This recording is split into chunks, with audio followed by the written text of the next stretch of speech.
Imagina você ser considerado o maior lutador de MMA de todos os tempos, ter um cartel praticamente perfeito, dominar duas categorias diferentes e aí simplesmente jogar tudo isso no lixo por pura teimosia e ego. Essa é a história real do Jon Jones. Eu vou te contar aqui, é impressionante. Eu vou te contar como o Jon Jones foi do cara o melhor de todos os tempos do MMA, considerado por muitos, virou uma pirrada na internet por simplesmente rejeitar lutas que ele não deveria ter rejeitado. E claro também que teve outros motivos que eu já vou te contar. Mas antes, claro, a gente vai voltar um pouco no tempo. Jon Jones sempre foi aquele cara polêmico, que tinha problemas com doping, confusões do trânsito, já foi preso. O cara tinha um histórico bem pesado fora do octógono. Mas dentro do octógono o cara era quase imbatível. 2 títulos no meio pesado, dominância absoluta, defesa histórica contra caras absurdos. Chegou, né, recentemente a finalizar o Ciryl Gane com uma guilhotina que foi absurda. Cara, isso foi um momento absurdo, porque o Jon Jones, ele foi campeão dos pesados, cara. Você tem noção disso? Mas chega o pesadelo chamado Tom Aspinall, que é o cara que literalmente acabou com a carreira e o legado do Jon Jones. Só pra você ter uma ideia, essa luta contra o Ciryl Gane aconteceu lá pra março de 2023. E o Jon Jones, ele foi defender o cinturão lá pra novembro de 2024. Só que veio um cara pra acabar de vez com a festa do Jon Jones. Ele começou a questionar porque o Jon Jones não estava lutando, ele estava demorando demais para marcar alguma luta. O Tom Aspinall estava querendo muito lutar com ele e ele estava simplesmente ignorando ele e tirando ele para nada, né? O Tom Aspinall era simplesmente uma máquina, ele tinha nocautes brutais, finalizações relâmpagos, ele se movimentava como se fosse um peso médio. E ele não estava apenas vencendo, ele estava destruindo todo mundo. Aí o UFC viu que não podia deixar isso simplesmente de lado e criou pro Tom Aspinall um cinturão interino. E o pessoal achou que o Jon Jones simplesmente iria pegar essa luta, né? Ele ia parar de ignorar, mas o Jon Jones simplesmente cagou. E era uma luta que todo mundo queria ver. Eu queria ver. Eu queria muito ver o Jon Jones destruindo o Tom Aspinall, porque na minha opinião, se os dois lutassem, o Jon Jones ganharia, tá? Isso aqui é opinião de fã mesmo. Dana White queria, os fãs queriam, e o Tom Aspinall sempre provocava, né, o Jon Jones nas redes sociais, chamando ele pro combate, falando que ele está correndo, e o Jon Jones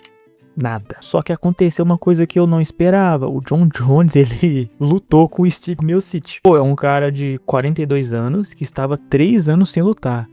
Como assim? Ele tava basicamente aposentado, cara. 3 anos sem lutar, galera. Porra, isso aí já é aposentadoria praticamente. Aí o Jon Jones sempre ficava naquela, o Stipe é uma lenda, vai ser uma baita luta, uma super luta, eu quero muito essa luta. E o Tom Aspinall pra lá, né? Porque aí foi o grande erro do Jon Jones, cara. Mostrou que estava sim fugindo do Tom Aspinall. Aí a galera começou a pegar essa jogada do Jones, né? Que ele estava fugindo, estava com medo de perder para o Aspinall e manchar o seu cartel, que era quase perfeito. Obviamente, essa luta contra o Stipe, ele venceu por nocaute no 3º round e nada demais, né, galera? Eu esperava já, porra, 42 anos e 3 anos longe do octógono. Aí depois ele ficou naquela lenga-lenga que ia aposentar, só que, cara, claramente ele queria dar uma seguradinha mais no cinturão, né? Porque o Tom Aspinall tava pressionando demais. Só que teve um problema nisso, ele travou a categoria dos pesados. Nunca tinha aquela super luta pelo cinturão, porque o Jon Jones estava enrolando, falando que ia lutar, falando que depois tá aposentado, e travou a categoria e o pessoal ficou muito pé da vida com ele. A internet ficou puta, né? Mais específico no Twitter. Eu também, que sou fã do Jon Jones, fiquei meio puto, cara, porque eu queria ver o Jon Jones contra o Aspinall. Eu tinha certeza que o Jon Jones ia ganhar essa luta. Antes de contar o resto, se você estiver curtindo esse vídeo, deixa aqui o like e um comentário. Comente alguma coisa que você viu aqui no vídeo e gostou, que eu vou estar lendo todos os comentários. E é muito importante também para o engajamento, para essa volta do canal. Agora vem comigo aqui, porque tem muita coisa que você precisa saber ainda. Praticamente durante todo o ano de 2025, o Jon Jones enrolou. Ele sempre falava que ia lutar, mas nunca lutava.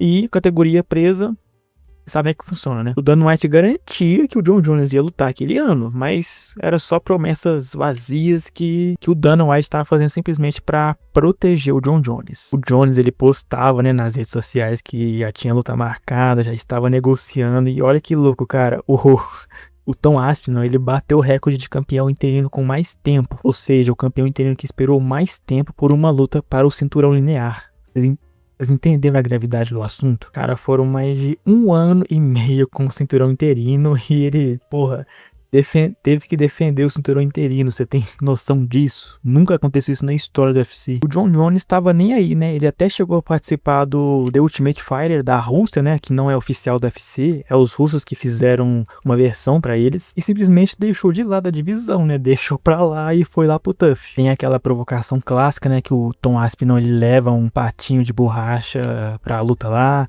e quando a câmera vai pra ele, ele meio que dá a entender que é o Jon Jones. E o Jones simplesmente só continuou em silêncio, nem respondeu. Agora chegamos em junho de 2025, que foi o UFC Baku. O Dana White faz um anúncio bombástico, cara, que ele falou que o Jon Jones está aposentado. Ele ligou pra ele e falou que está aposentado e o Tom Aspinall é o novo campeão linear dos pesos pesados. Pronto, acabou, né? Finalmente o Jon Jones, depois de anos segurando o cinturão à toa, decidiu se aposentar, né? Finalmente. Aí eu acho que ele já estava aposentado, ele só queria dar uma seguradinha a mais pra puxar aquele hype. Eu não sei qual que era a intenção dele, mas eu tenho quase certeza que era essa. Eu lembro, cara, que eu fiquei puto porque eu não esperava isso. Eu achei que o Jones, ele estava enrolando pra fazer essa luta lá do finalzinho do ano, né? Novembro, dezembro. Pô, eu queria muito ver essa luta. Mas quando ele anunciou a aposentadoria, eu me dei conta que ele simplesmente correu do Aspinall, cara, na cara dura mesmo, correu. Comunidade de MMA, cara, virou do avesso, todo mundo xingando o Jon Jones, falando que ele não era o verdadeiro GOAT, Fujão, Patinho, que tava segurando a categoria, que já estava aposentado faz tempo, e, cara, foram vários ataques para o Jones, mas ele sempre respondeu com coisas que não tem nada a ver. Ele chegou a falar que o Tom Aspinall não tem nome suficiente, cara. Como assim não tem nome suficiente? Sabe uma coisa que prova isso também? É que quando o Francis anunciou uma possível volta pro UFC, o Jon Jones ficou todo animado, falando que seria uma super luta contra ele. Então aí ficou mais claro que ele não quer lutar de jeito nenhum com o Tom Aspinall. E o jeito que ele reagiu a essa situação, né? Ele deu simplesmente atenção pro Francis, e chegou do nada e falou que poderia sim voltar, né? Ele não chegou a falar isso, foi o técnico dele. E deixou de lado todas as provocações do Tom Aspinall, campeão interino, mas simplesmente o Jon cagou pra ele. Jon Jones, ele tinha tudo pra sair como o maior de todos os tempos da história do UFC. Imagina, pô, uma luta de aposentadoria contra o Tom Aspinall e ele vencesse. Acabava com qualquer discussão de quem seria o melhor de todos os tempos do UFC. Mas não, né? Ele escolheu lutar com um cara de 42 anos, que está parado há 3 anos e é isso, né? Tá certo, Jon Jones. Se você for procurar agora Jon Jones no Google, o que vai aparecer vai ser a treta dele contra o Tom Aspinall, né? Que ele correu, a comunidade xingando ele, dando White anunciando aposentadoria, vai ser só coisa desse tipo. Simplesmente vai aparecer primeiro as lutas lendárias dele, né, e as coisas boas também, porque quando o Jon Jones resolveu ficar segurando o cinturão, cara, foram muitos comentários no Twitter, no Reddit, então isso bombardeou de um jeito que o Jon Jones parecia que ele nunca foi um lutador excepcional. Infelizmente, o Jon Jones vai ser lembrado também como o cara que não quis enfrentar o Tom Aspinall. Foi um final de carreira bem triste pro Jones, mas simplesmente as pessoas erram e o Jon Jones errou muito feio nessa. Espero que você tenha gostado desse vídeo. Deixa o like aqui no vídeo pra ajudar e até mais.